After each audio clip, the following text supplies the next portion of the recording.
elsewhere in the Premier League, though, the big story is that Liverpool opened up a 13-point gap at the top of the Premier League after a 2-0 win over Newcastle. I mean, it was absolutely painful if you were an Arsenal fan, because they huffed and puffed against Nottingham Forest, couldn't blow the door down, same old problems, and yet up the other end of the country, Liverpool are just doing business as usual stuff. And if we had killed Arsenal's title bid this morning on the Ramble, we've buried them tonight, because that is not a 0-0 scoreline. That is a bird's eye view of the last two nails going in the coffin of Arsenal's title bid, isn't it?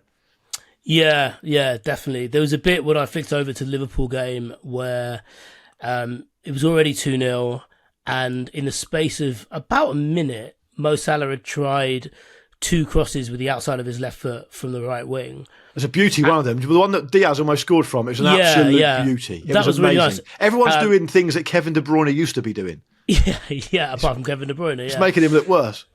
But it really did feel like they'd won the game, and essentially they've won the league, and they're doing side quests. You know, sometimes, like, you play video games, you know, when you complete the storyline of a video game. I know what a side quest is, Vish. Fucking hell. No, I know, but like, but you know, like, when you complete the storyline of a video game, you only complete the video game about 60%. Yeah. And then you go back into it and you get all these trinkets, or you might wander around this made up city for a bit. What's the best trinket they want? Probably a contract for Mo Salah, is it?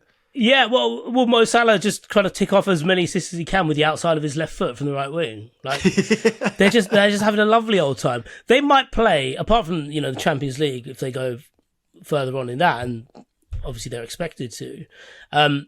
But they might, certainly in the league, when they've properly officially wrapped this up, they might just have a couple of weeks of really Harlem Globetrotting this shit. Oh, yeah. I think they could. Taking the piss. I think it's an amazing new broom that Arne Slot's brought in. It's just incredible the way he's gone about it. It's so confident. I can't tell you how impressed I am by someone of that amount of potential and that amount of hype as a manager coming in. And do you know what he's done? Not much to change it. Not much. Just had the confidence to go, most of this works, so I'm just going to make it slightly better here, and I've got a few fresh ideas there, and everyone's bought into it. You do not go 13 points clear at the end of February in the Premier League by accident. I mean, especially when you're a team like Liverpool, who's got a very, very complicated history with the Premier League. Tried so hard for so long to win it, only won it once. And for him to do this is just incredible, I think. One thing that was surprising to me looking at this going into the game, just because I think with the guys on the main Ramble on Wednesday morning, we talked about Liverpool-Newcastle being like a classic Premier League game, like Jim called it, like a Barclays Derby kind of game. I wasn't fully aware just how poor Newcastle's record is against Liverpool. I don't think they've beaten them for like 10 years plus. So perhaps it wasn't that surprising that Liverpool kind of rolled them over. But the more interesting side of it, I think, is the Arsenal game at Forest. I mean, as I said, they toiled away. I mean, it was just the same old problems. There was even a bit after half time where I suspect that they had been told that Liverpool had gone ahead, right? So they had to go for it. Right, and they came out the second half with real purpose, and they really dominated the first half of the second half, if you like. And you know what happened? Not much. They just couldn't do it. They just couldn't do anything. And then Forest started to come back into the game again, because obviously they're a good side. And it's interesting to think about how you assess Arsenal, because they've come into a season, and the way the season's transpired, City have been nowhere near it, and that's been their end of level boss, right? Yet they've still found themselves even further away from getting to where they felt like they could get to. And without sounding too harsh, it'd be good to get your take on this, actually. I feel like Arsenal have achieved a lot in the last few years without actually achieving anything tangible at all. And that's a bit of a frustrating place to be in.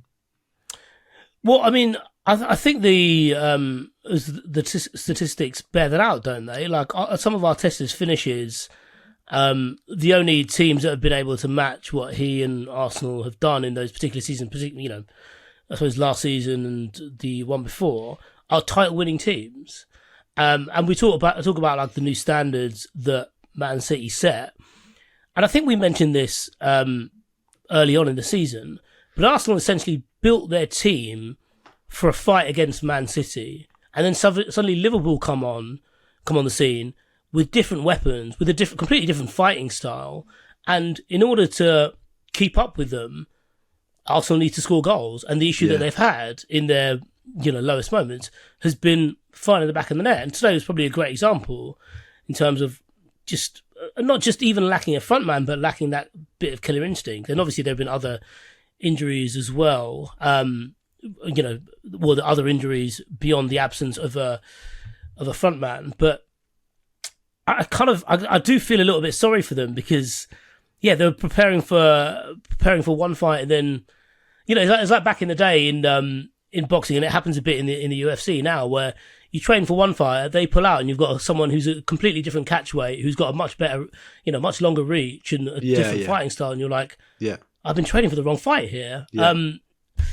It's it can be quite painful to watch them at the moment, and I think it's because of that. They're fighting the wrong opponent. Yeah, failed to score in 3 of the last 4 games at a really key part of the season. The most damning kind of assessment of it, actually, I don't even think he meant to be being rude about Arsenal, but when Nuno was asked after the game, like I say, the 0-0 between the two teams at the City Ground, why he played a back 4 against them instead of his usual back 5 that he's played against them in the past. He said, well, Arsenal don't have a striker, so there's no need for us to have an extra body back there. Like, that's really that, And I do and what I would add to that, though, is that is a useful lightning rod as an explanation as to why Arsenal aren't scoring goals. Clearly, it's not as simple as that, because they've always shared the goals around anyway in recent memory.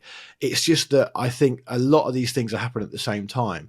And there's players there who are either unavailable through injury, Havertz, Saka, you name it, are young and therefore inconsistent, like Nwaneri, Lewis Skelly perhaps. And then you've actually just got players who are, I think, arguably like underperforming, like Odegaard. How many assists has he put together since Christmas? How many goals has he scored since Christmas? How many times has he stepped up? Trossard, a lot of industry, a lot going on, looks the most likely sometimes, very positive, which you want to see in a kind of wide forward like that. What's his yield? The yield is still pretty kind of slim. I think he scored once in his last 10 games or something. So it's all happening at once for them, and you wonder whether you're coming towards the end of a mini cycle with Arteta as the manager, because a couple of Arsenal fans I was speaking to were saying, look, it feels to us a bit like he's floundering a bit. He's kind of making odd decisions. He's trying to make something happen so much that this decisions with substitution stuff are just becoming a bit odd. I mean, the only thin gruel I could think of when I was trying to be even-handed and be positive for Arsenal fans was just that Ben White came back. It feels like a really underwhelming end to a fruitless quest for positivity. But he's been a good player for them, and it was good to see him back on the field at least. Yeah, definitely. But I kind of thought this the other day when he made his return on the weekend. I was like, they've been like building this squad, but there'll be a point in pre-season ahead of the 25-26 campaign where all their defenders will be fit, and they'll be like, why have we got so many defenders? I forgot. Link with another one today. Link with a left back from Club Brugge today. Right. So I mean, that seems to be where he wants to go with it. I do understand that it's difficult. It's difficult to sign, goal scorers of that kind of level. I mean, they've basically, I think, probably dropped the ball a little bit with Alexander Isak. And that's you've got to take a punt, haven't you? You have to take a punt. The only thing I would say about that is if Arsenal do stay in the Champions League, which obviously they probably should, and Newcastle miss out. I mean, I can't remember off the top of my head the contract situation with Isak, but potentially some wriggle room there.